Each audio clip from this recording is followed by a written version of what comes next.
I don't want to play with you anymore. According to some recent reports, mandatory crunch is back at Naughty Dog. What's even crazier is that it's for an internal demo of the game, not a gameplay demo for the public, an internal demo for Sony executives.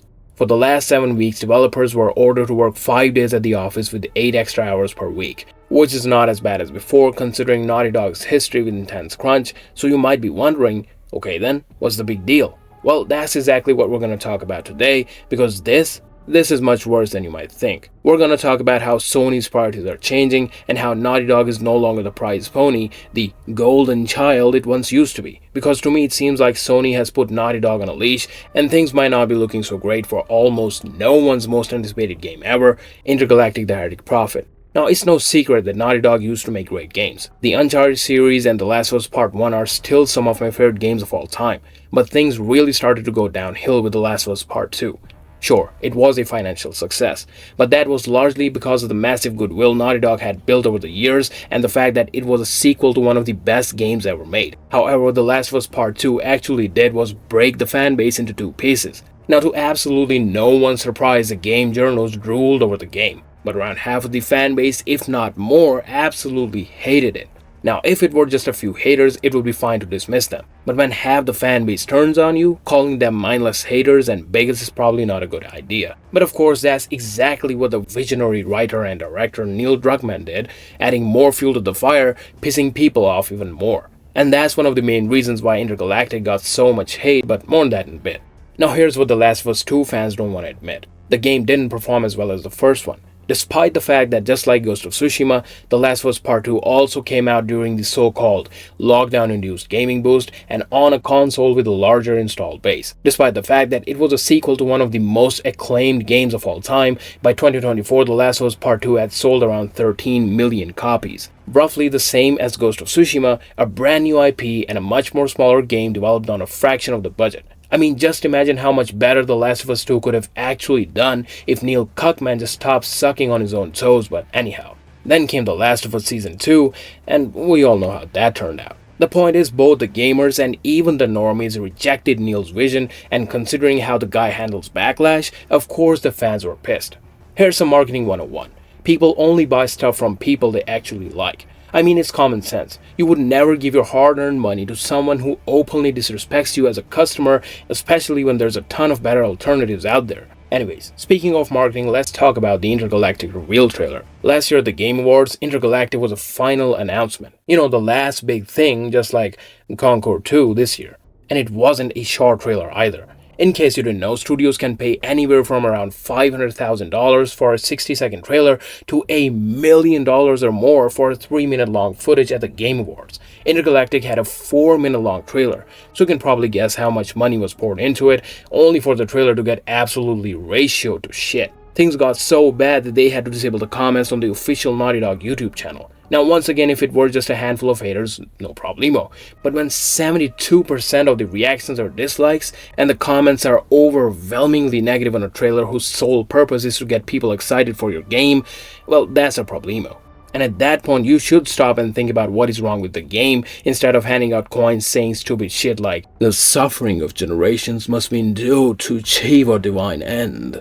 The divine end being Neil jerking off to this avocado while everyone else suffers, but anyways. This also shows the arrogance and the misplaced sense of self-righteousness that what we're making is great by default and the opinion of gamers doesn't matter.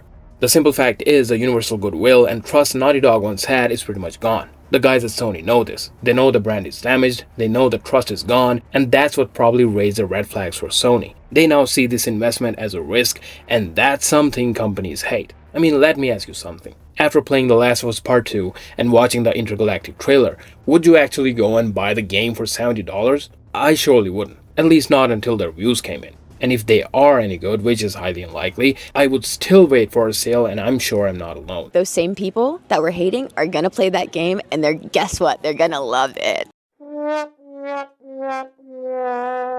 Well, now I don't even want to play it for free. This negative audience sentiment is the reason why Sony must have had to tighten their grip over Naughty Dog, because now they hopefully understand that pleasing the game journalists doesn't mean shit. Now, would this happen back in 2020? I don't think so. This kind of pressure only shows up when a publisher starts losing confidence in a studio. I mean, just look at Rockstar. Grand Theft Auto 6 is the most anticipated game of all time, and Rockstar has delayed it for like 3 times now. The Take-Two stock took massive hits because of these delays, yet still, there are no reports of mandatory crunch, at least none that I know of. In fact, reports suggest that the recent delay to November 2026 was a deliberate move to avoid intense crunch. You know why was it possible? Because Take-Two has full confidence in Rockstar Studios, for now at least. Meanwhile, Naughty Dog is crunching on a game that doesn't even have a release date yet just to meet internal deadlines. And if they have to work overtime so early on in development, you can only imagine how things will get later down the road. However, they're not the only ones crunching to meet their targets. Every day we're getting closer to hitting 1,000 subs. So if you're new here and enjoying the content, please hit that subscribe button and do all the YouTube stuff, like, comment, share. Your help would really mean a lot. Thank you. Now there's one more big question. Why have Naughty Dog missed several deadlines? I mean, the game has been in development since 2020. The scope of the game would have been discussed, and the date was probably agreed upon by both Sony and Naughty Dog. On top of that, the trailer they showed last year wasn't just a cinematic teaser, it was in-game footage. And judging from that, I'm pretty sure the core mechanics and the gameplay elements must have been ready. So I think there are 3 reasons why the deadlines could have been missed. 1. Following the absolute disastrous reception of the Intergalactic trailer, it's quite possible that Sony executives demanded major changes to the project. You know, retconning stuff, trying to make the game appealing for the actual gamers. 2. There were scope creeps, and Naughty Dog's just making something so big and over-ambitious, you know, the best game ever, that they couldn't realistically get the demo ready in time. Which doesn't really seem to be the case because this is Naughty Dog we're talking about, and Sony would have been just fine with a rough build of the demo as well. So that leaves us with the 3rd reason, and this is where things get really interesting. The China Hero project. The thing is, the entire gaming landscape is changing now. Chinese and Korean games have been dominating the market by pumping out AAA-quality games at a fraction of the development cost. One more thing they're doing right is they're unifying the player base instead of dividing them by simply focusing on making good games. Because they've made a shocking discovery that shoving bald masculine women in everything doesn't make money, but anyways. Sony has been investing heavily into the China Hero project and have a lot of new games in development. And after seeing what these devs are capable of, Sony can tell that Naughty Dog isn't naughty anymore. It has become Nasty Dog. I mean, just imagine. You're Sony and you look at all the positive reaction to a game like The Ghost Lair, and then you look at all the negativity and hate surrounding Intergalactic, a game that's probably costing around $500 million to make. What would you do? To be honest, I would regret greenlighting the project in the first place. And let's not forget, Sony's last big exclusive, Ghost of Yotei, also didn't perform as well as they would have liked it to. And safe to say they probably fear Intergalactic performing the same, if not worse. Now yes, it still might turn a profit in the short term, but in the long run it would only erode trust and damage the brand even more, which of course would only make the next games harder to sell. Now it is true that the games are a form of art, but first and foremost, they are consumer products meant to sell. And Neil Druckmann needs to come to terms with the fact that he's making games for the gamers, not for himself.